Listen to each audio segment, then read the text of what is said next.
Good morning, everybody. Big up. How are you doing? You know, it's your boy, MarkN, MUFC fan, and you know what it is. It's the morning views, Manchester United news, and I'm bringing to you right now today the manager's press conference, guys. You know, I don't know if all of you have heard the news or heard what has been going on or saw it before, but I'm going to bring it to you now, guys. So, big up in 2 minutes. Let's get the show on the road. I hope you all have a good time. I hope you're all having a good start to your day. You know, hope everyone is well. And don't forget to smash the likes and subscribe, guys. Don't forget to hit the retweet button. Thank you so much for joining me. It's your boy, MarkN, MUFC fan.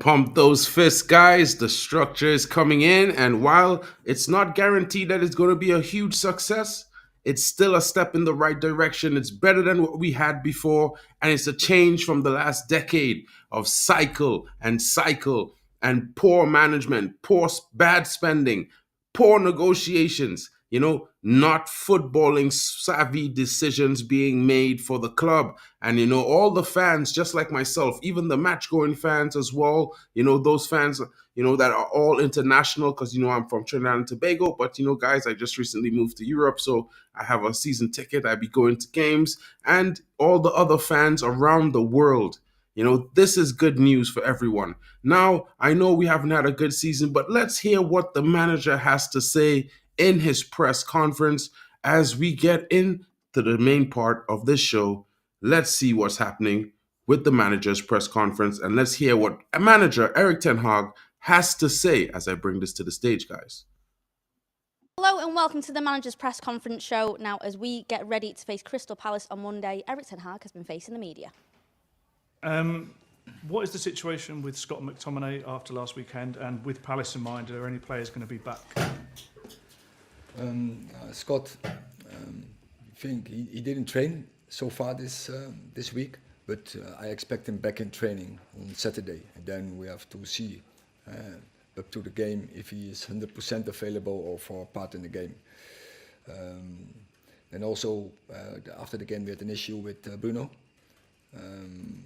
So he is a doubt for Monday, but he will fight to get also in this game. All Bruno. He will never rule him out for any game. So he's giving his best to be available. And then Johnny Evans returned today in the team training.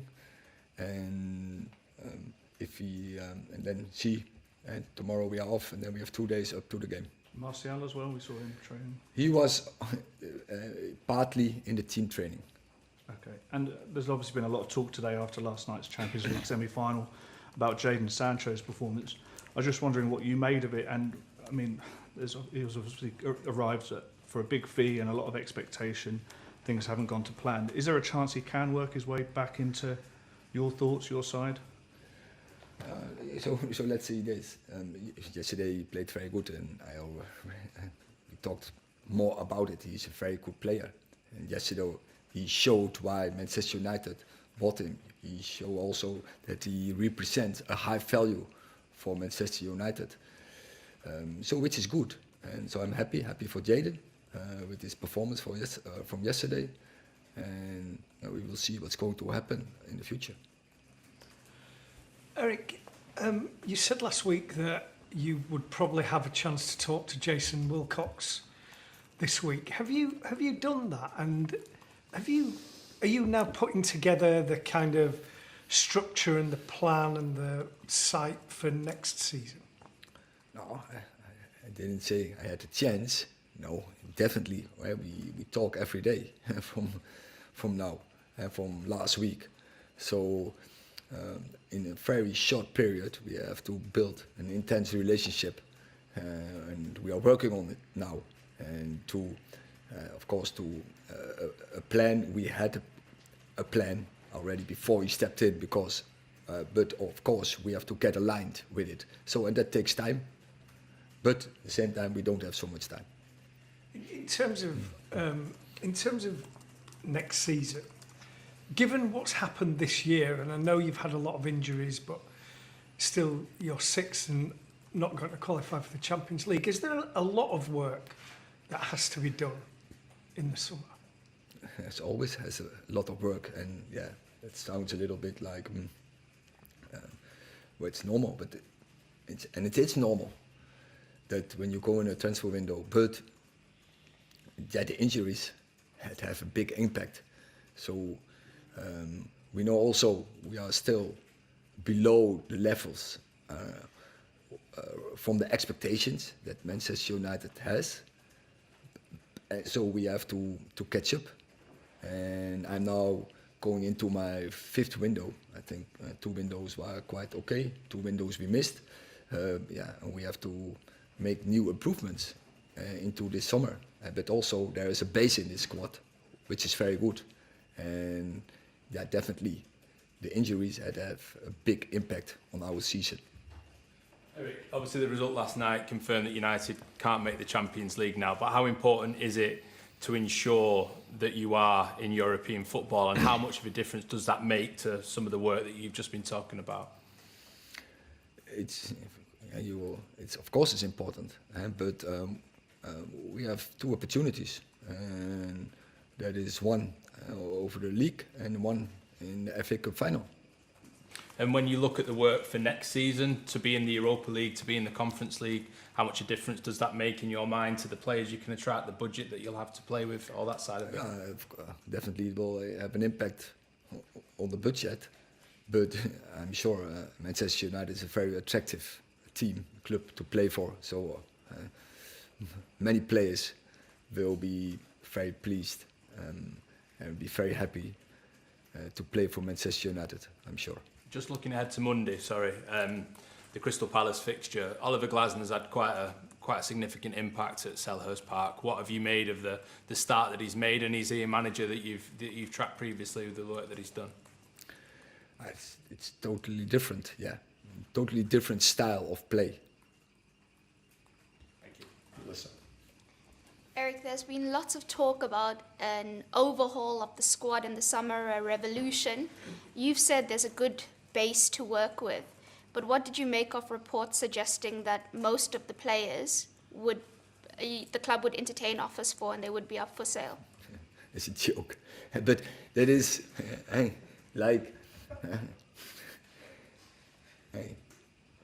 as long as I worked there every summer, every window, I think 200 players getting an interest from Manchester United. We did some research, which untrue.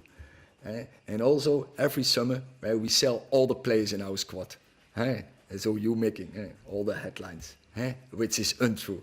So I think be calm and also but take some responsibility when you make such a headline.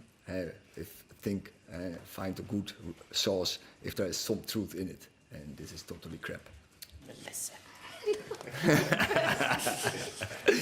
Very good, you. Eric, one of the reports centered around Marcus Rashford. He wasn't in training yet. Apparently still some discomfort with his injury. When are you expecting to see him back? I can't tell. So he was last weekend absent, Sheffield absent. So after Coventry, his issue hasn't healed so far. Make sure you tune into Matchday Live on Monday night at 5. All the best build-up to that game, and we'll see you then.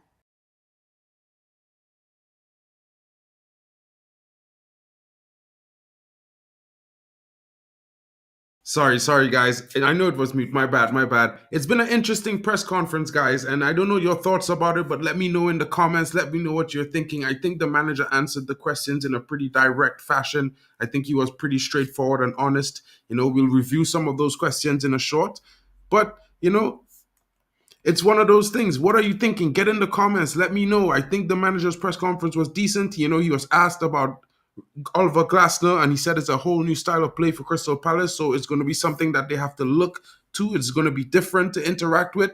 There's also questions about the fitness of Scott McTominay, who was said not to have trained this week and is not too, sure to be available. There's also Bruno, who's racing against time to be available for the team. Guys, get in the comments. Let me know what you're thinking so we can see what are your thoughts about this manager's press conference. And let's get right into it, guys.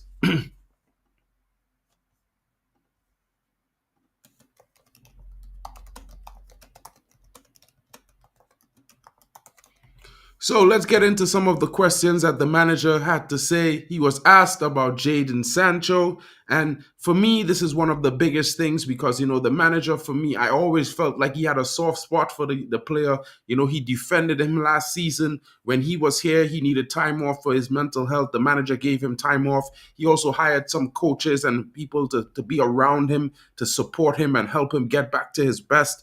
And he defended him against the media. The same media criticizing him for booting him out of the club were the same media 9 months ago criticizing him for giving Jadon Sancho so much time off with such high wages and such high expectations, and he has not delivered. Guys, what are your thoughts about this? The manager said, I'm happy with Jadon. He performed very well. He showed why Man United bought him and why he is a high-value player. And we are not sure about the future, but it's open. So basically, you're not too sure. He might be able to return to the squad and bring himself back into the team, but it all depends on him. Big up. And then he said he was asked about why is Manchester United not being able to compete at the best. And he also said about that because, we cannot afford to keep missing important targets. We need to work harder. Yes, we need to improve. But most of all, going into my fifth window, we need to be ready to get players, the right players, to bolster the squad because a style of play is what's important. And we need to be able to play that style of play no matter who is on the pitch. Guys, get in the comments. Let me know what you're thinking. Erik ten Hag was asked about what is the direction of the squad in the future with so many players listed available for transfers. And his reply was, ever since I came to United, every window, the squad reports by the media are so many players are up for sale. How will I have a team to work with? When you transfer list them all, it's absurd. To be fair, the manager has been showing a little bit of resilience and character and confidence in the last few manager press conferences. I don't know what your thoughts are, but big up to all of you joining me. I'm sorry that I was late this morning, but you know how it is. It was raining really, really, and I forgot to take my umbrella with me this morning. So, I was a bit stranded for a moment. So I was delayed a few minutes. But thankfully, you guys are always here to support me, and I thank you so much for always being here.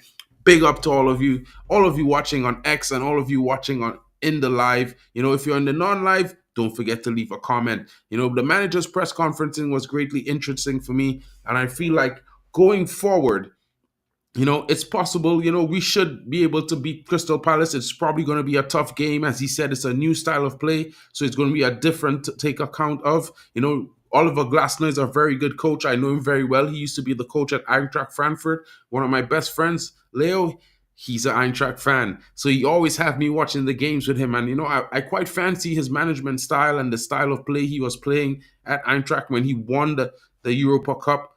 So it's one of those things where you have to look at it like it's a good manager and he has a decent squad, a squad that we know that run through brick walls for the previous manager. They always come out and perform. They may not have that pressure to win games like Manchester United. So it's a little bit more of a comfortable atmosphere. But at the same time, they've been performing really well. And like I say to everyone, sometimes go Paul luck is not see Paul luck. And when I say that every day is not a Sunday, I mean Monday could be a bad day, Tuesday could be a better day, Wednesday could be normal, and Thursday could be great. But Friday, the weekend is next. So, you got a few days off to rest and recuperate. So, you got to look at things in a perspective where it's true that, our manager was reported to be very, very tactically sound. He had a great style of play with Ajax. But when he came into the squad, realistically looking at it, all the fans, we all knew since the 21-22 season before he arrived that a lot of these players don't come out and perform. They don't give that basic effort week in, week out. And that's a difficult thing for any manager to employ any tactics. I don't think if you look at the perspective, if a player doesn't do their best, then in their position, it's already taking away, it's minusing from the output of the team. And if you have multiple players doing this thing, then you're going to have you're going to have a drain or a strain on the other players who are giving their best, are trying to win. So the basic thing for me, guys, when I look at our squad and I look at other squads, I don't say, well, Crystal Palace has a better squad than us. Oh, Burnley has a better squad than us. No, I look at the performances week in, week out, because we all watch multiple games in the Premier League or in the Europa League or in the Champions League, even Spanish La Liga. I'm doing loan watch with Voldemort. Guys, you might not like that, but I think he's an amazing player, so I will always try my best to take him in when he's having a game, and he's been having great games. He scored a brace last weekend, so it's been good for him in Spain. And then there's some other players, you look at Jadon Sancho in Dortmund. I live 45 minutes from there, so one of my buddies, he has a season ticket, so I always end up going to like a game with him when it's at home and it's a good game. So I'm there quite a few times as well. So guys, when I explain to you, you got to watch a lot of football. It doesn't make you any less of a football enthusiast or anything, but sometimes you got to take into perspective or context, other things. And while if you look at some teams, they may not have great players, but they run themselves into the ground. And when you look at our team, we have players who run themselves into the ground. There's Garnacho, there's even Casemiro, and maybe his legs have gone, but he still gives more than a lot of other players who've been there. Bruno, sometimes people might say he's not disciplined, but he runs himself for 90 minutes, 120, whatever it takes, injured or not. He takes the hit and he runs, even if he's not having a good performance. And he's already came out and said, I am not having a good season this season, but I'm going to give my all and do my best whenever I'm on that pitch for the badge. And this is what you want, guys. Like, Scott McTominay, he doesn't have the talent of most players, probably doesn't have the talent of Amad Diallo or maybe even Anthony, or even might not have the talent of Mason Mount. But when that guy steps on the pitch, he is going to give you everything he have. Sure, he's going to make mistakes, but he's going to be there in moments when you might need him most. And one of the top scorers this season proved that fact. Although we would want him to be sold in the summer, you can't knock a player for giving his best performance or trying his best when he has the time or when he comes out on that pitch representing our club. At the same time, look at Harry Maguire. And I would have to say this guy has to have developed a monster mentality over the last summer, because he's been one of the most criticized players for a long, long time at this club based on performances. So many own goals the season before and the season before that.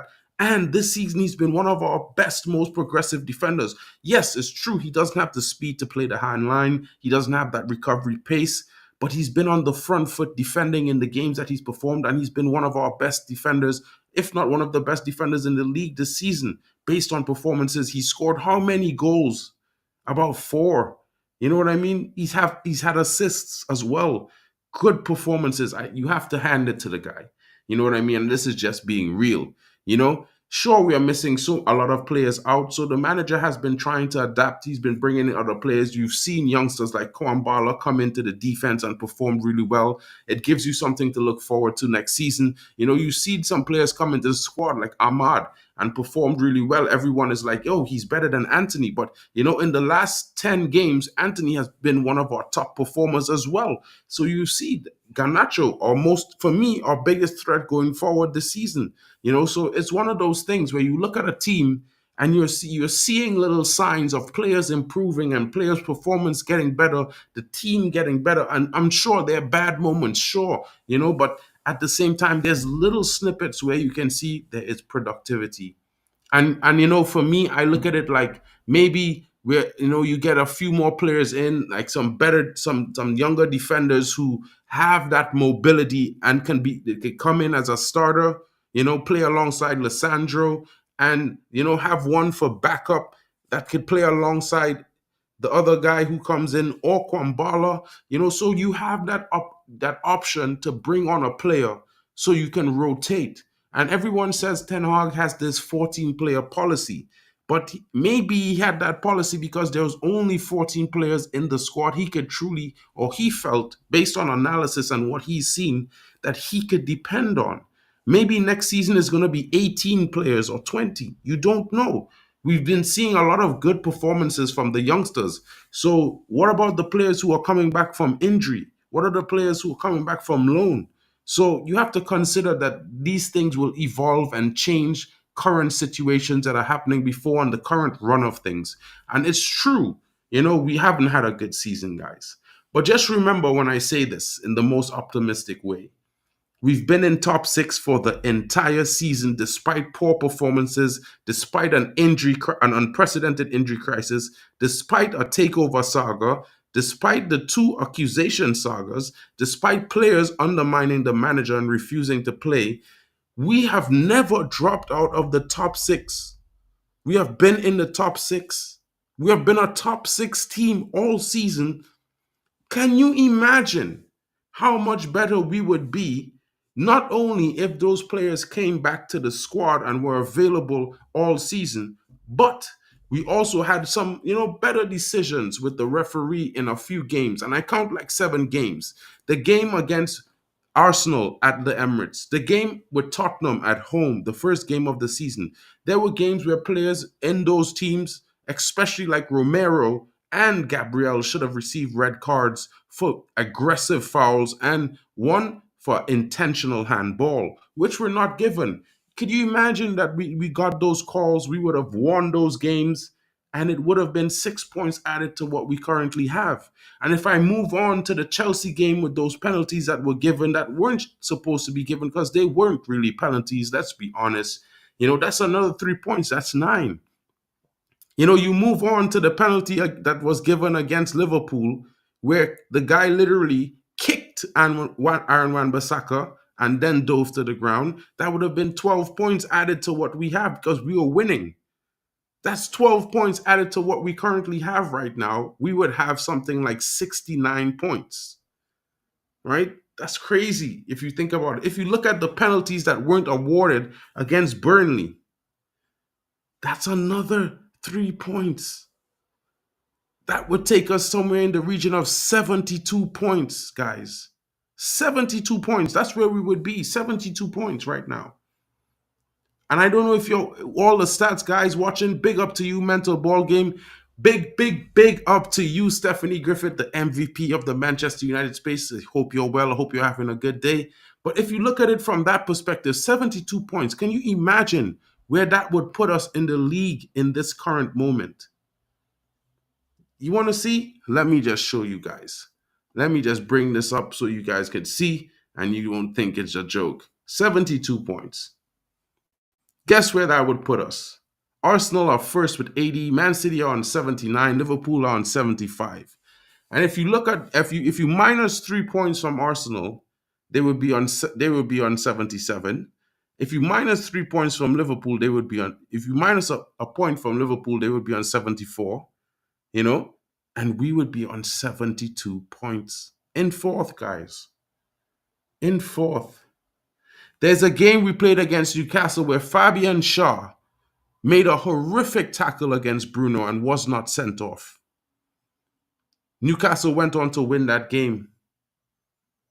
You know what? If we minus 3 points from them and you add 3 points, we would be on 75 points. We'd be tied with Liverpool at this moment on points. And that's not the funniest bit. The funniest bit is that there was another game where we could have had a penalty or 2, right? But didn't have it.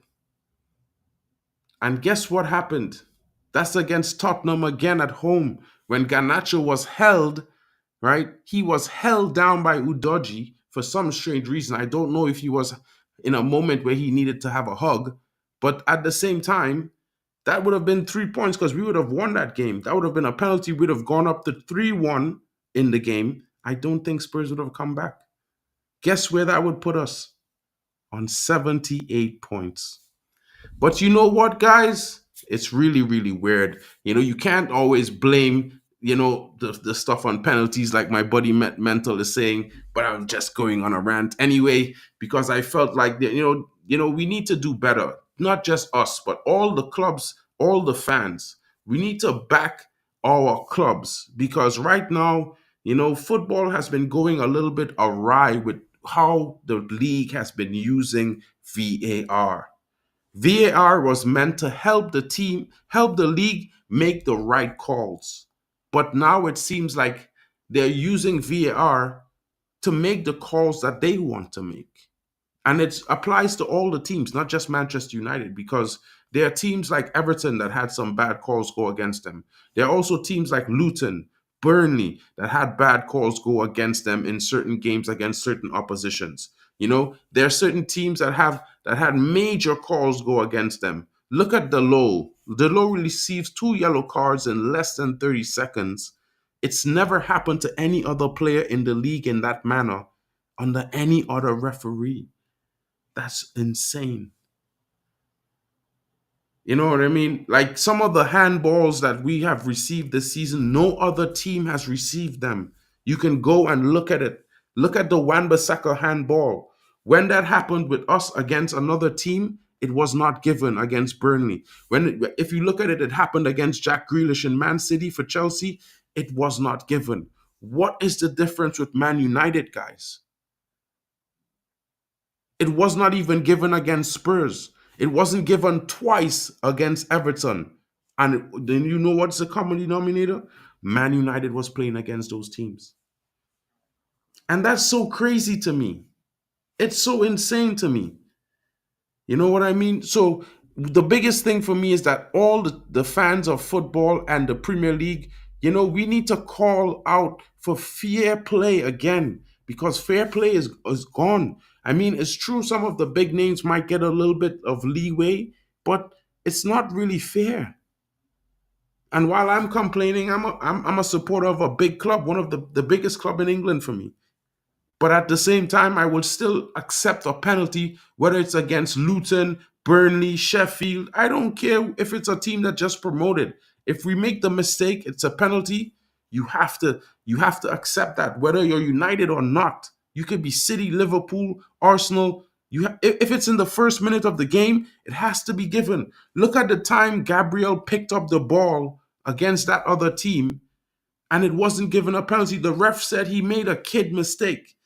Oh my goodness. Could you imagine, right, if Luke Shaw had done that, or Diego Dallo, or Bruno Fernandes had done that, or Casemiro, red card, penalty, and the next week it would never happen to another team.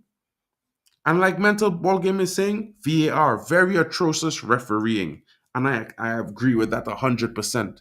Because at the end of the day, good morning to you, GB. Big up to you, my brother. I hope you're well. Like I'm saying, it's one of those things where you have to always, kind of root for football. As much as you're a football fan, the ideology of football must remain. Maybe they need to change some things with the rules because I feel like the rules for penalties in UCL should be the rules for penalties across Europe, across football. Because if the ball hits your hand, it hits your hand. There shouldn't be any subjectivity considering if you intended to stop it or if you didn't. It's a football game. The ball should never hit your hand. It should always be a foul, no matter where it is on the field. So it's one of those things where, subjectivity, I think, brings in that air of not so factual, not so good, But thank you, everyone, for watching my stream. If you're just joining, don't forget to go to the beginning, watch the manager's press conference, drop your comments in the description. Let me know what you're thinking. I hope you have a great day, everyone. I'm going to be back again in the midday with another stream. Guys, I have to do the match preview against Crystal Palace. Be here later on, guys. In the mid-afternoon, I'll catch you all later. It's been your boy, MarkN MUFC Fan. Thank you all for joining me today. I hope you all have a great day yourselves.